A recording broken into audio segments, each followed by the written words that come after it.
Office ని రాజా సాబ్ గా మన ముందుకు తీసుకొస్తున్న డైరెక్టర్ సాబ్ మాటలు వినేద్దాము.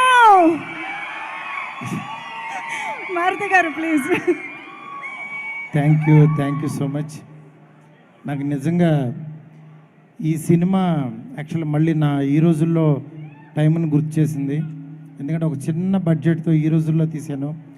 దాని తర్వాత బస్ స్టాప్ అని, దాని తర్వాత ప్రేమ కథ చిత్రం, అట్లా నా జర్నీ స్లోగా స్టార్ట్ అయ్యి ఇవాళ ఎక్కడ ఆగానో నిజంగా ప్రభాస్ గారి దగ్గర ఆగటం అనేది నిజంగా నాకు చాలా ఒక గొప్ప అచీవ్మెంటు. అలాంటి దీంట్లో కూడా నాకు బేబీ లాంటి కథలు కానీ, ఇలాంటి ట్రూ లవర్ కథలు కానీ వచ్చినప్పుడు డెఫినెట్గా మిస్ అవ్వకూడదు అనిపిస్తుంది. ఈ సినిమా నిజంగా ఎందుకు చూడమని చెప్తానంటే, నిజంగా ఒక మగాడి బాధ ఎలా ఉంటుందో కరెక్ట్గా చూపించాడు. ఎందుకంటే అమ్మాయిలకి అది చాలా ఈజీగా తీసుకుంటారు, కానీ ఒక అబ్బాయి పెయిన్ మాత్రం ఎంత హార్ట్ టచింగ్ ఉంటుందో. అంటే నేను ఎందుకు చెప్తున్నానంటే, అమ్మాయిలు వాళ్ళ తప్పు కాదు, ఏ ఫ్రెండ్స్ కలవద్దా ఇది అని అంటారు, కానీ వీళ్ళని అబ్జర్వ్ చేస్తూ ఈవిడ్ని ఎవడన్నా ట్రాప్ చేసేస్తాడేమో, నా ప్రేమ దూరం అయిపోద్దని ఒకటి బాధ ఉంటుంది కదా, ఆ బాధే ఈ సినిమా.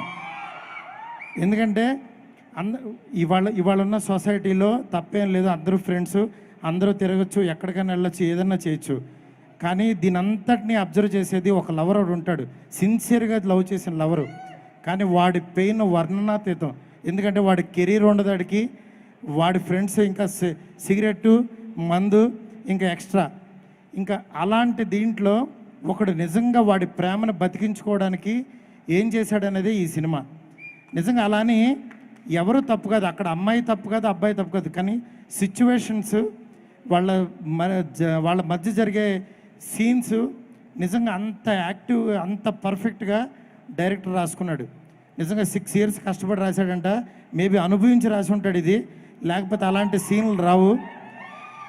ఎందుకంటే నేను బేబీ చూసేటప్పుడు కూడా సాయి రాజేష్ అలాగే ప్రతి సీను ఇన్వాల్వ్ అయ్యి రాసుకునేవాడు. మళ్ళీ అలాంటి కంటెంట్ మాత్రం ఈ సినిమాలో చూశాను. ఇలాంటి సినిమా తెలుగు ఆడియన్స్ ఎప్పుడు మిస్ అవ్వరు అనేది నా నమ్మకం. ఎందుకంటే ఈరోజు నేను ఇక్కడ ఉన్నానంటే ఆ రోజు ఈ రోజుల్లో తీయడమే. అందుకని యాక్చువల్గా ఐ బిలీవ్ గుడ్ కంటెంట్. ఆ గుడ్ కంటెంట్ వచ్చినప్పుడు డెఫినెట్గా నేను ముందుకు తీసుకెళ్లాల్సిందే. ఎందుకంటే నేను నా ఫస్ట్ జర్నీ స్టార్ట్ అయిందే ఏ ఫిలిం బ్యారవింద్ అనే సినిమాకి యాక్చువల్గా కో-ప్రొడ్యూస్ చేసినా సరే, అప్పుడు ఆ టైంలో నన్ను బతికిచ్చింది ప్రేమిస్తే అనే సినిమా. ఆ ప్రేమిస్తే సినిమా వల్లే నేను నిలబడ్డాను.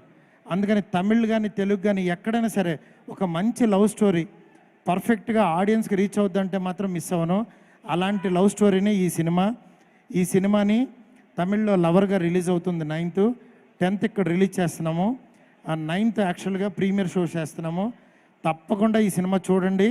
ఈ వ్యాలంటైన్స్ డేకి మీరైతే డెఫినెట్గా లవర్స్ని తీసుకుని వెళ్ళండి. అమ్మాయిల్ని మీ బాధ చెప్పక్కర్లా, వాళ్ళకి అర్థమైపోద్ది ఈ 2 గంటలు చూస్తే. ఎందుకంటే 2 గంటలు వాళ్ళు పక్కన పెట్టి చూస్తే వీడు ఎంత అనుభవించేవాడా, వీడు ఎంత పాపం ఎంత బాధపడుతున్నాడా నా గురించి అనేది వాళ్ళకి అర్థమవుతుంది. తప్పకుండా అమ్మాయిలు తీసుకెళ్ళండి ఈ సినిమాకి. ఎంటైర్ ఫ్యామిలీస్ వెళ్ళి చూడొచ్చు. ఒక చిన్న వల్గారిటీ కూడా ఏది ఉండదు. ఐఎమ్ ప్రామిసింగ్ యూ, డెఫినెట్గా ఒక మంచి సినిమానైతే చూడబోతున్నారు ఈ ఫిబ్రవరిలో. Don't miss it. Thank you so much. మీరు అలాగే బ్లెస్ చేస్తూ ఉండండి. వస్తుంది అంటే మరి వ్యాలంటైన్స్ డే దాని గురించి నేను మాటల్లో చెప్పలేను, అవి నా చేతల్లో చూపించాల్సిందే. డెఫినెట్గా you will see what I'm. Thank you. Wow, okay. సంక్రాంతికి మాత్రం ఫ్యాన్స్కి కళ్ళారా చూసుకోవడానికి ఒక సూపర్ ఫస్ట్ లుక్ రిలీజ్ చేశారు. వ్యాలంటైన్స్ డేకి కూడా ఏదన్నా ప్లాన్ చేస్తే మారుతి గారు అప్డేట్ కాదు. నాకు యాక్చువల్గా ఇక్కడ చాలా మంది రెబల్ స్టార్ ఫ్యాన్స్ నాకు వచ్చి సోషల్ మీడియాలో మెసేజ్లు పెట్టారండి. మారుతి గారి ఈవెంట్లో రాజా సాబ్ నెక్స్ట్ అప్డేట్ అయ్యింది. మొన్న భీమవరం వెళ్ళి మంత్లీ ఒక అప్డేట్ ఇస్తా అని చెప్పారంట. సార్ ఫిబ్రవరి వచ్చింది, ఎస్కేఎన్ గారు పక్కనే ఉంటారు కదా, అడగండి అని చెప్తున్నారు. అదే వాళ్ళ క్వశ్చన్ అడుగుదామని. లేదు అంటే యాక్చువల్గా మంత్లీ ఒక అప్డేట్ అన్నామని చెప్పి ఏది పడితే అది ఇచ్చేయలేం కదా. ఎరా ఇది కూడా ఒక అప్డేట్ అంటారు, మళ్ళీ అది కూడా ప్రాబ్లమే. అందుకని డెఫినెట్గా ఒక మంచి అప్డేట్ అయితే ఒకటి ఇస్తాము. అది ఏంటనేది కొంచెం వెయిట్ చేయండి. నేను కొంచెం డిస్కస్ చేసుకుని డెఫినెట్గా ఇస్తాను. ఫ్యాన్స్ అందరూ నిజంగా చాలా ఎంకరేజ్ చేస్తున్నారు నాకు సోషల్ మీడియాలో. కానీ అది మీ ఎంకరేజ్మెంట్ ఇలాగే, మీ ఎనర్జీ ఇలాగే ఇస్తే మీరు అనుకున్నది తీసుకొచ్చి, మీరు అనుకున్న దానికంటే 10% ఎక్కువ పెట్టి మీ ముందుకు తీసుకొస్తానని చెప్పి మనస్ఫూర్తిగా ప్రామిస్ చేస్తున్నా. Thank you so much Maruti గారు.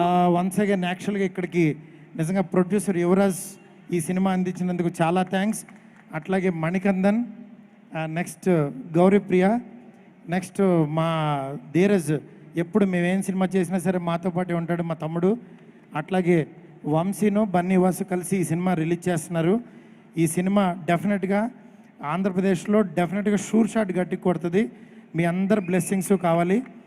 మా ఇట్లాగే ఎస్కేఎన్ నేను కలిసి ఇలాంటి మంచి సినిమాలు అందించడానికి మీరు మరింత ప్రోత్సాహం ఇవ్వాలని చెప్పి మనస్ఫూర్తి కోరుకుంటాను. Thanks a lot. Thank you so much Maruti గారు. మీరందరూ ఇక్కడ ఇవాళ ఉన్నారు కాబట్టి